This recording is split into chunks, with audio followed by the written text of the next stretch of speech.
नमस्कार दोस्तों। आज हम बात करेंगे भारतीय संविधान के भाग 1 के बारे में। तो भाग 1 का नाम है संघ और राज्य क्षेत्र। तो भाग 1 के अनुच्छेद 1 पहले में कहा गया है कि भारत राज्यों का संघ है। संघ का मतलब होता है कि संघ में जितने भी राज्य होंगे वो देश को छोड़कर कभी जा नहीं सकते हैं। मतलब वो कभी भी देश को छोड़ नहीं सकते हैं।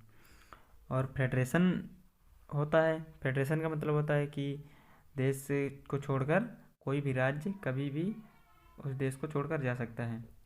तो भारतीय संविधान के भाग पहले में ही यह कह दिया गया है कि भारत राज्यों का संघ है और भारत के अंदर जितने भी राज्य हैं, कोई देश कोई राज्य कभी किसी इस देश को छोड़कर अलग नहीं हो सकता है। संविधान के भाग 1 में दूसरा आर्टिकल ये कहता है कि संसद राष्ट्रपति को बताकर किसी विदेशी राज्य को भारत में मिला सकता है। मतलब राष्ट्रपति को पूर्व सूचना इसलिए दी जाती है, पहले इसलिए बता दिया जाता है कि बाद में राष्ट्रपति उस पर हस्ताक्षर करने से मना न करे। और जो आर्टिकल 2 है यह संविधान के 368 आर्टिकल नंबर 368 से बाहर रखा गया है। मतलब कि यह संविधान संशोधन नहीं कहलाया जाएगा।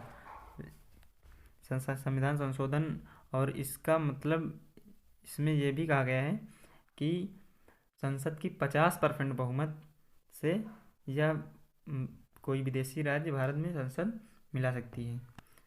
और इसमें आर्टिकल नंबर 3 ये कहता है कि भारत में जितने भी राज्य हैं, संसद राष्ट्रपति को पूर्व सूचना देकर उन्हें उनकी नाम में, उनकी सीमा में और उनके किसी भी तरह उसमें चेंजिंग कर सकती है। मतलब कि वो मतलब कि ये कहने का मतलब ये है कि राज्य की सीमा में या नाम में संसद परिवर्तन कर सकती है। और संसद 2 राज्यों को मिलाकर चौथा राज्य भी बना सकती है, या एक राज्य में 2 से ज़्यादा राज्य बना सकते हैं। और जैसे उदाहरण के लिए समझते हैं कि बिहार से झारखंड अलग हुआ था और उड़ीसा, जिसका नाम उड़ीसा था, उसे अब ओडिशा कर दिया गया था। और आर्टिकल नंबर 4 में ये कहा गया है कि जो 3 व 4 है, आर्टिकल नंबर 2 और 3 जो है वो संविधान संशोधन से बाहर रखा जाएगा। मतलब उस पर राष्ट्रपति अपनी इच्छा जाहिर नहीं कर सकते हैं।